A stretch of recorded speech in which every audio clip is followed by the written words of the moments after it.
Magandang araw mga Aldab Nation! May panibago na naman po akong update para sa inyong lahat. Pero bago natin ito umpisahan, ay huwag niyo muna kalimutan na mag-subscribe sa aking YouTube channel at i-click mo na rin ang katabing bell button para maging updated ka sa mga latest videos na ia-upload ko. At kapag umabot na ng 100,000 subscribers ang aking channel, ay may sorpresa ako para sa inyong lahat.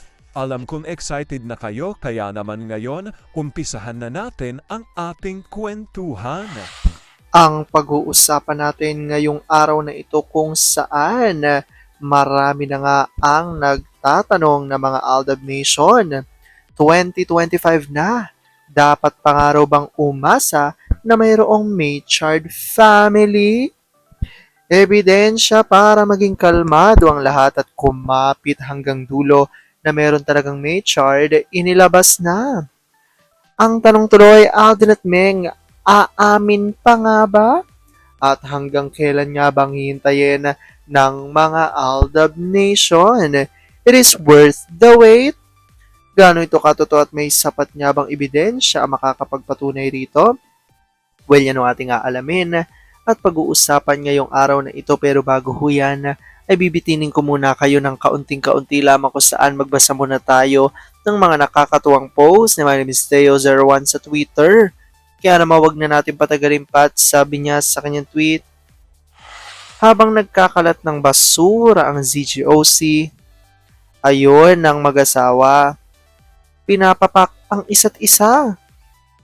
Masayang nakikipagkulitan at nakikipag-asaran sa mga anak. Ang mahalaga lang naman kay A ay yung mga anak, lalo na si M. Wala nang iba. Basta si A, basta't nasa tabi lang si M. Wala yung pake sa mga iniimbentong chika. Love, ilan tayo later? Ilan ang kaya mo? 5. Week. Sige pag ikaw mag-iinarte maya wala ka pala Magaling ka lang sa salita. Sa gawa, magaling pero madaling. Ano? Lam mo na yon. Ay di ko alam. Hingalin at panay ang aray. Gagi, ikaw Ano? Atupagin nyo ang mga pinagkakalat nilang basura. Basta't si M lang ang inaatupag. Halos ayaw ng kumurap pagkatabi na si Mrs. Ganun lang ang buhay nila bawat araw. Atupagin ang pangangailangan ng mga bata at higit sa lahat ay atupagin ang pangangailangan nila sa isa't isa ng walang palya. Alam kong tuwan-tuwa ho kayo sa ating binasa pero ngayon pag-uusapan na natin ang ating main topic. Oops! Wait lang, saglit lang to. May ipapaalala lang ako para sa mga bago pa lang sa aking channel. Huwag niyong kalimutan na mag-subscribe sa aking YouTube channel at i-click nyo na rin ang notification bell para lagi kayong updated sa mga latest videos na ia-upload ko at para maging parte na rin kayo ng aking Fanatics channel family. Well, alam kong super excited na kayo sa ating kwentuhan, kaya naman dumako na tayo sa ating main topic. Isang malaking question mark para sa mga Aldab Nation 2025 na. Dapat pa nga raw ba tayong umasa na mayroon pang Maychard family? Ay ebidensya para maging kalmado ang lahat at kumapit hanggang dulo na mayroon talagang Maychard ay lumabas na. Tanong pa ng marami, Alden at Meng, aamin pa ba?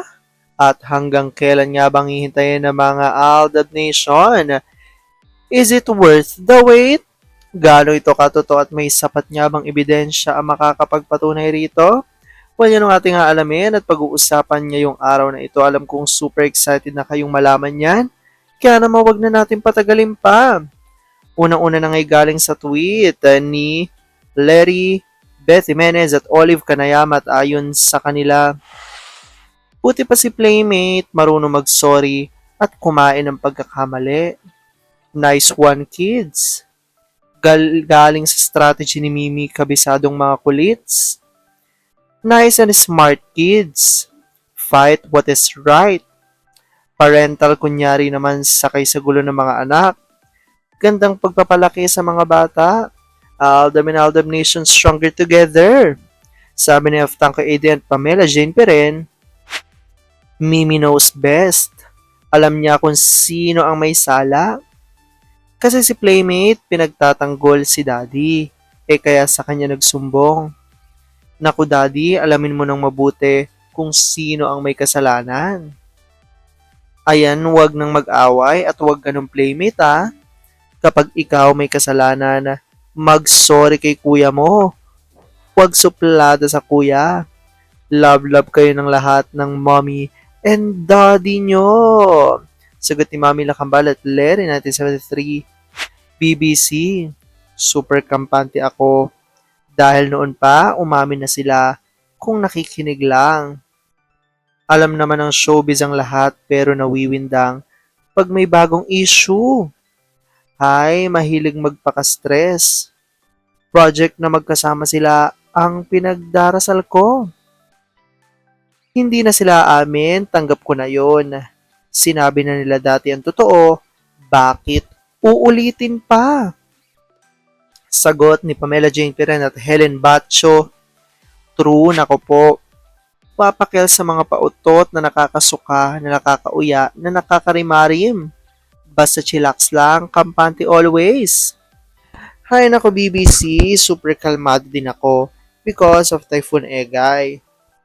This Typhoon Egay had destroyed Zarzuela #1 ZGOC can't persuade netizen of their fraudulent strategies to pull down your Mimi like ABS Gala Now QZ campaign or absolutely fake re-election in QZ is a test.